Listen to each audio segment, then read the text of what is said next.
Hello again. Let me welcome you to Call My Bluff, where almost as tall as the story he will tell you is, yes, Frank Muir. My first guest hasn't been on the programme before. She's a writer, she's a Sunday Telegraph magazine journalist and playwright, and her name is Tina Brown.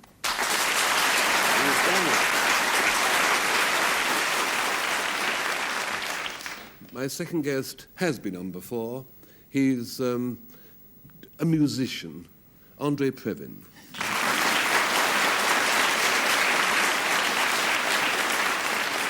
And honorary member of the Little Folk, even though he is 7'3", Patrick Campbell. Good evening. My first guest is unbelievably beautiful, incredibly intelligent, and a superb actress, simply called Barbara Kellerman.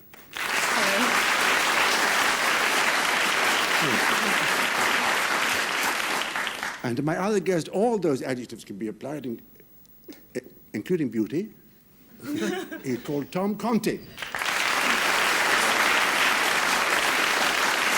We've done that hard bit, that's it. Now we have to start the real thing. I ring the bell, and we get a word. Sniddle, it's usually a word like that, sniddle. And what happens is that Frank Muir and his team define sniddle 3 different ways. 2 of the definitions are false ones. 1 is true. That is the one that Patrick and company are going to try and pick out. What of sniddle, Frank?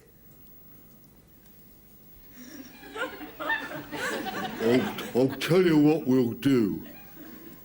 We'll find some bonza gaff, get a flash cove, dip him for his rhino, and then we'll come back here and sniddle. It's old thieves' cant term, as indeed were the rest.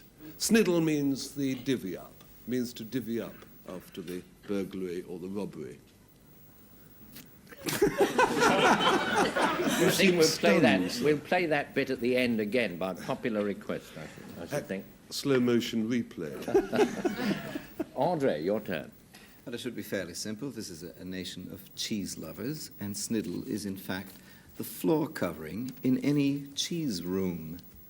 It is a carpet made of old, dried, coarse grass and sedge and the like, which allows the various cheeses, Cheshire cheese in particular, to breathe and to permeate the room with their lovely odors. That's what it is.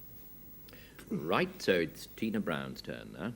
The sniddle is a piece of wood which coal miners place as a wedge on the wheel of a coal cart to stop it careering down the path after they've laden it with coal. And in Derbyshire, it's sometimes abbreviated to a snid. Fetch the snid, Jack, for the coal cart. Right, so it's a thieves' share-out, thieves' cant for a sort of share-out. It's that sort of wedge, and it's the floor covering in a cheese place where they make cheese, I suppose. Patrick, pick one. I can't believe that Frank have gone to all the trouble to do that. Imitation of a pair of burglars, if it wasn't a true one. But wait, haven't made my mind yet. Tina talking about a snid, not a sniddle. She knows more about sniddles than I do, or she does either. What? That was really good. If she knew anything about sniddles, she might call it a snid. That's not it. But what about people don't spread cheeses all over carpets. Unless you're right, of course. It's a cheese carpet. Well, I think that's what Andre Previn more or less said, yes, sort of the bottom part of the room. I do believe True or that, bluff? with all my heart. Extraordinary.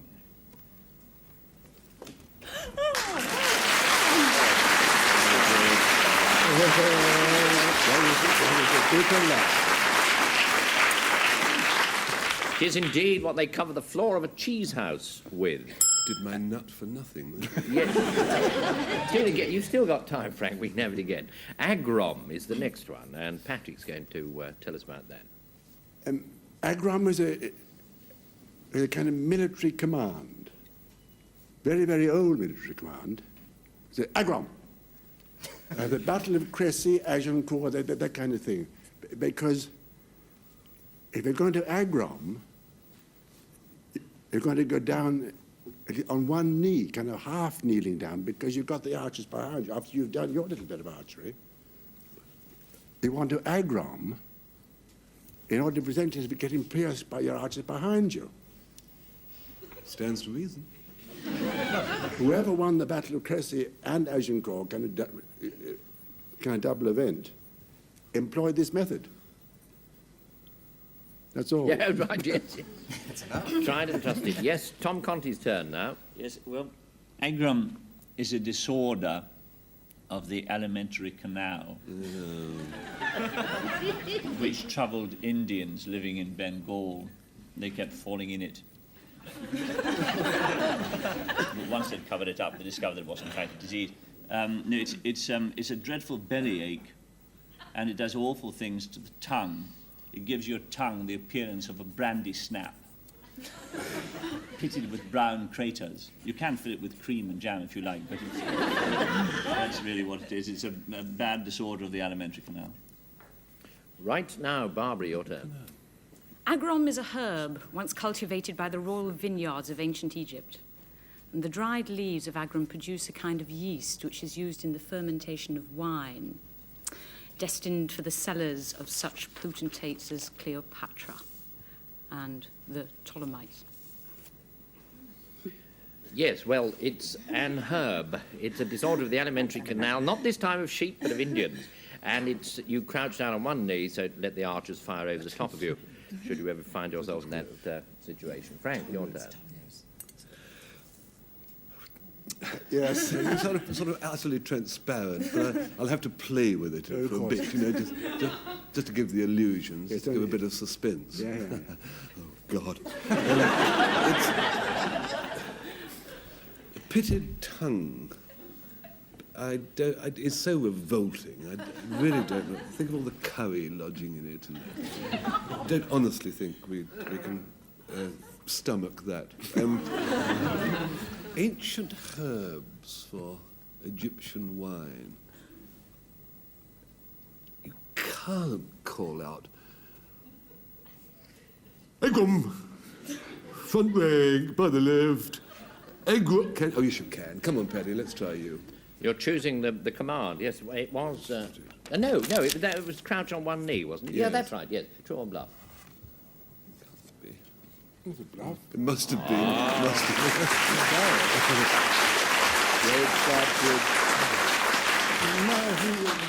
been. Now we have the true definition. Moment of rare satisfaction. Here it comes. Little alimentary Good canal. showing. Yep. Beautifully done. Down the hole. We'll put yours down the hole too. The disorder of the alimentary canal is what agrom is. And then we have rehammer. And it's Andre Previn's turn to tell us about it.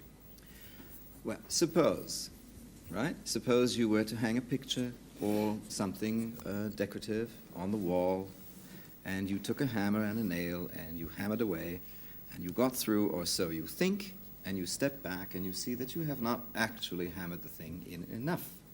You then take your hammer and you re-hammer it, see? Thus driving the nail in a bit farther. Simplistic, but there you are. Yes. Certain natural beauty there. Tina Brown. Well, rehammer, or rehammer, as it's pronounced in Holland, is a Dutch civil servant whose duties are very similar to that of an English town clerk. And he travels all over the country reporting to the burgomaster when he gets home. He's a peripatetic town clerk, and he's Dutch. Peripatetic town clerk. Yeah, gets around. Yes. Right, Frank, your go. Rehammer is the fourth season of the Islamic religious year. It is during Rehammer that devout Muslims have to put off things like hang gliding and water polo and have to settle down to studying the prophetic reasonings of the Quran. So you say that it's the fourth season of the Islamic year. It's hammering something again, re-hammering it, and it's a peripatetic Dutch civil servant. Not a Turkish one this time, but a Dutch one. Tom Conti. Yes. Yes. Well, Frank strikes me as a frightfully kind of irreligious chap, so I can't imagine that he would have done enough study of Indian and other religions to have come up with this definition, so I have to discard that one, really. I think probably the Dutch one would have been spelt with one M.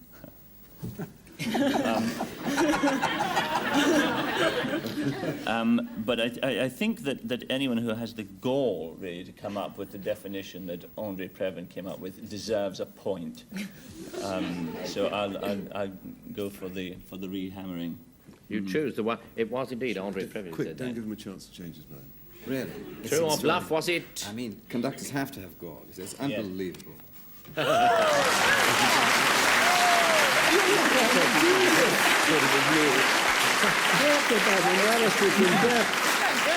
But Dickens, did you think it was when you hit a hammer twice? You re-hammer it. What else could it be, really? Now, the next one is Hulv. I think the score's a trifle wrong there, but who knows? I may have got it wrong myself. I'd leave it. It'll be there. You think? Tom Conti, will you give us a definition of Hulv? Actually, I don't think I've got time. You may not believe this coming after the horrors of the alimentary canal. Hulv is a sewer.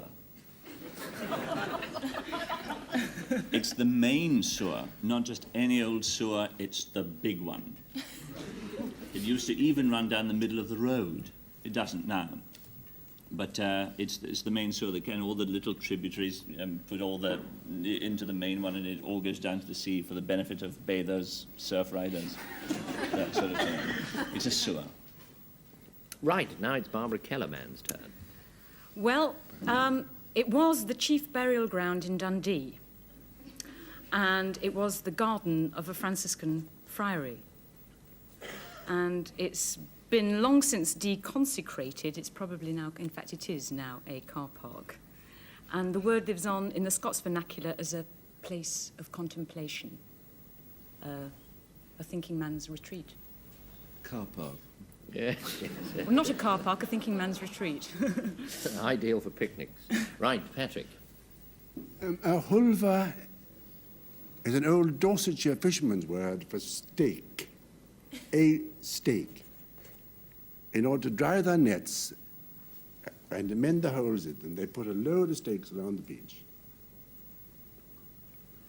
A fairly tedious occupation, but it's enlivened by the fact that if one stake is higher than the ones beside it, it's called a bosom stake or bosom hulva.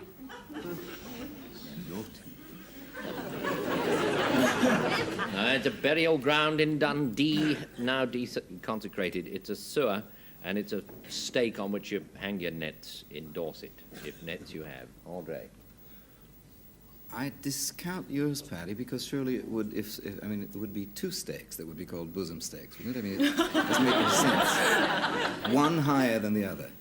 I see, it's a daunting thought.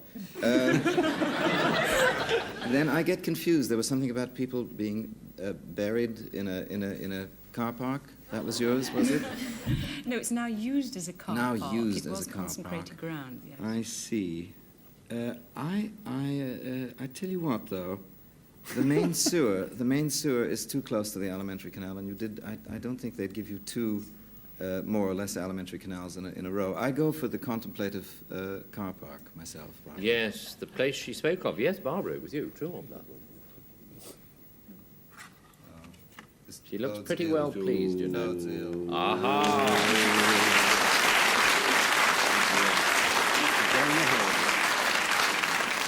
So, who gave the real, the true, the authentic definition of that word? Hulva? It's the colonic irrigation show, folks.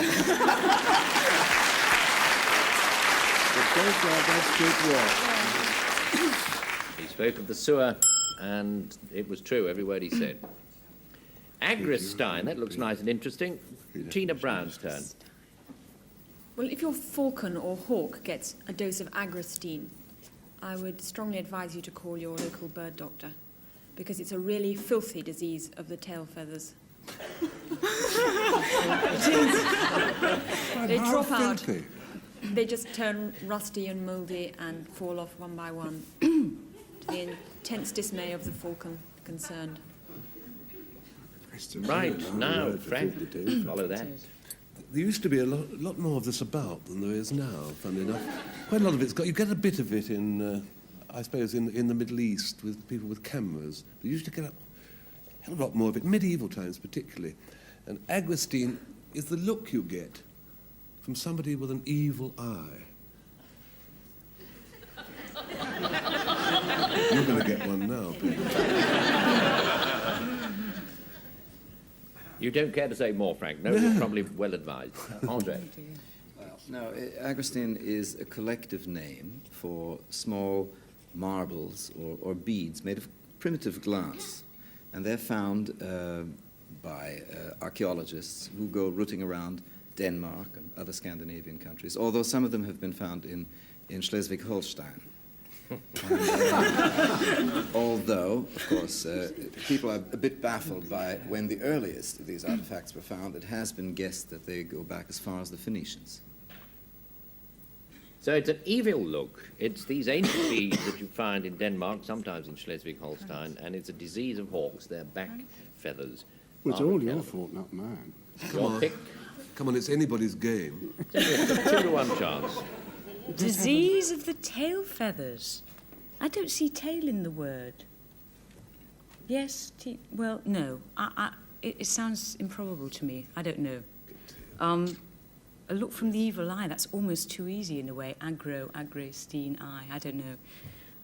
Marbles. That's what it was, wasn't it? Marbles. Marbles, beads, that sort of thing. Beads.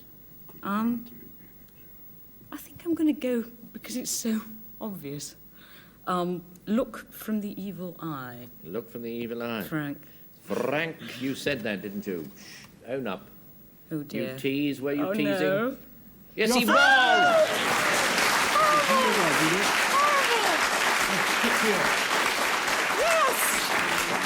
Now, Tail feathers, would you? the thing is, we must ask who gave us the 2 definition, and there it is, I think, yes, it's got... Ah, look! Oh, sorry. Tina Brown was right, she's spoke about... Sometimes it is a disease of hawks, or of sheep, but not very often on this programme, but just once in a way. 4-1, you've still got a chance, Frank. Arcana. Barbara, your turn. It's a Portuguese word originally, meaning an open space. And it was adopted into English and became a request or order, meaning make room for the dance. Thus, in a highly sophisticated environment, the host or hostess might sort of mumble the word arcana. And that would mean that the orchestra would kind of tune up and the footmen would roll back the carpet. Get down on one Arcana. knee. Yes. Arcana. Now, it's Patrick's go. What does he tell us? Arcana is kind of brownish, whitish chalk which is used by carpenters. If you take a carpenter and a plank and a saw, I want to bring these 3 ingredients together. You need a piece of arcana in order to draw a line on the plank. Certainly the carpenter is not going to cut it, as it were, vertically, a little bit sideways, because he's a lazy carpenter, but at least it's going to be fairly straight. He can also use this brownish whitish chalk for a little notice on the door of his workshop. Gone to lunch. You could shove it up his nose and call it snuff. No, thank, gone to lunch. Tom Conti, your go. Well, arcana is a name coined by a German physicist called Reichenbach, who, as all lovers of Conan Doyle will know, invented the waterfall, for a rather awful substance which was produced by mixing bread and meat, glutamate, sugar, starch together, until it turned into a kind of brown awfulness. At which you specialise, I may say. Yes, and there's a lot of it on the show. And he coined this phrase, but when given this for dinner one evening by his wife, Reichenbach, who spoke with a thick Scottish accent, of course, said, "Oh, how can I eat that?"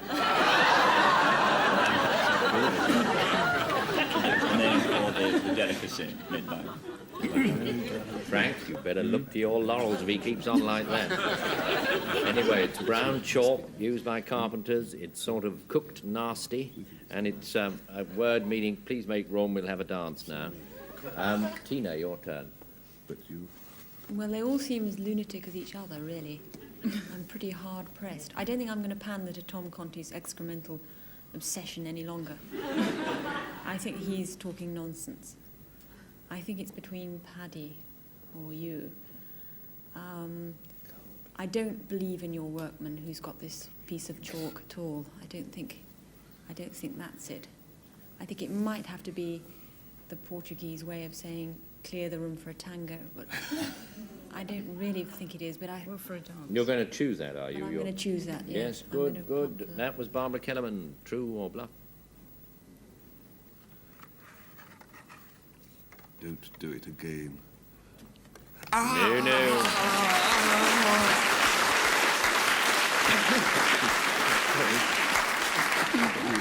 So, who gave the true definition? Which of the two remaining? Whence comes it? Lo. It's the brown chalk. And that's the right. Well done, Sir Gavin. I still don't Yes, believe... indeed. 5-1. Goodness me. Let's have another word. Oriva is the next word, and Frank, you define it. Yes, when salmon have little babies, they do it in a rather individual manner because they sort of swim right through oceans back to the river where they started, and they leap up. It's difficult. You think they'd sort of stroll home, but no, they find these rivers which they have to leap up these sort of natural ladders. That's a reeve. No, it's not. It is, you say. Right, well, now, Yeah. what does Andre Previn say? Natural ladder, reeve. Well, I say that a reeve was a member of a protest group which set about demolishing toll gates in Yorkshire around mid-19th century, to be exact, 1842 or so. And the reason for that is quite obvious, because until 1842 there had been no toll gates in any of Yorkshire, you see. And they put up these toll gates, and suddenly the people said, well, why indeed should we be taxed for this? And there was a great epidemic of toll gate destroying in Yorkshire. Wednesday's laugh. Oh, there was.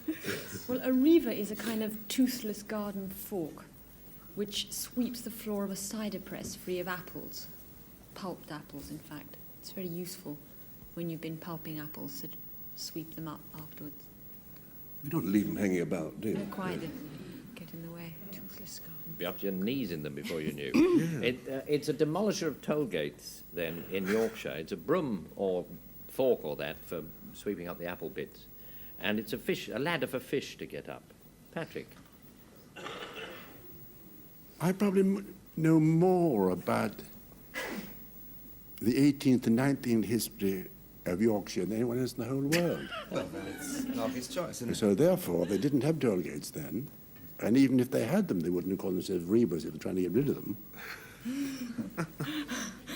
So for these solid grounds, I dismiss your contemptible drivel out of hand.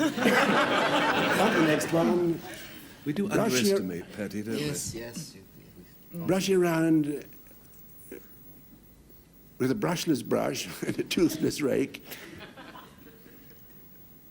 It's a little ladder for salmon's babies. A little ladder for salmon's baby. That was Frank, wasn't it, Frank? True or bluff, was it? Your little ladder. Oh!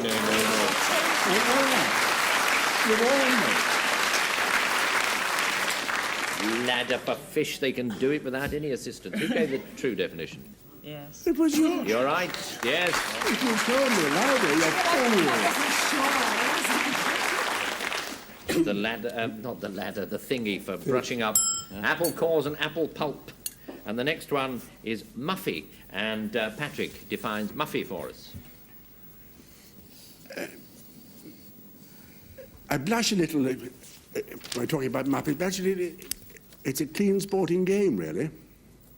A muffy is the thing that you aim at in the game of muffers, Of course it is. Yes, fools we are. which is really horseshoe quoits.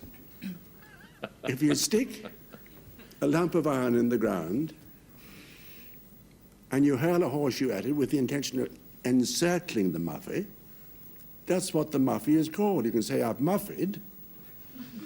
I've got 4 muffies to your 2 muffies. I've got 5 muffies to your 2 muffies. Horseshoe quoits. As some call it. Yes, now, Tom, your turn.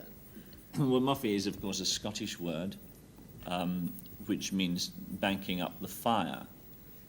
Just before it goes out completely at night, you muffy it, and it's by putting coal dust or ashes or anything onto it. And in the stillness of a Scottish winter night, you might hear, "You do the muffin tonight, Hamish. I've got one of my agrams coming on."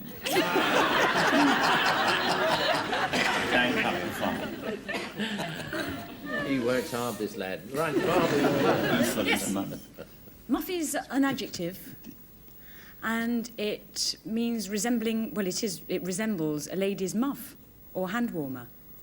I mean, from the word, muffy. And, well, I mean, what comes to mind meaning muffy is a Cossack's furry hat, the top end of a bulrush, or a long-haired dachshund. Yes, well, it's of a muff. Of a muff. It's what you throw quite at, and it's to bank up a fire in Scotland. Frank, which do you choose of these? Not mad about the horseshoe quoits heaving really at the peg. Is a taller one a breast muffy? You're going around in a circle with That's your private information. banking up the fire in the bin or the butt. I never know which bit's the butt and which is the bin in the house anyway. Don't think that's it. Can we do this twice? That a muffy's a thing that's muff-like? Let's have a go. Flash the card. You're going to have her muffy, yes? Yes. The literal... Barbara, you said it, didn't you? Yes, I did, True or yes. bluff? She has to own up now. Sphinx-like. No. You've got it! I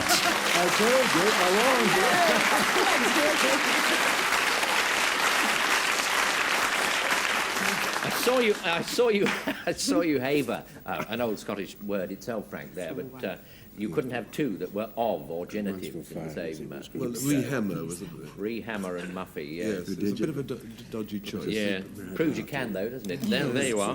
Anyway, yes. Well, the score standing at 5-3, no doubt about it. Patrick Campbell's team has won. So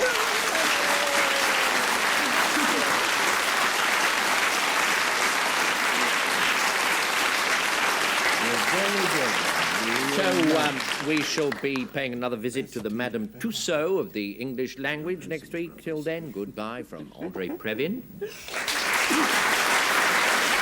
Tom Conti, Tina Brown, Barbara Kellerman, Frank Muir, Patrick Campbell, and goodbye.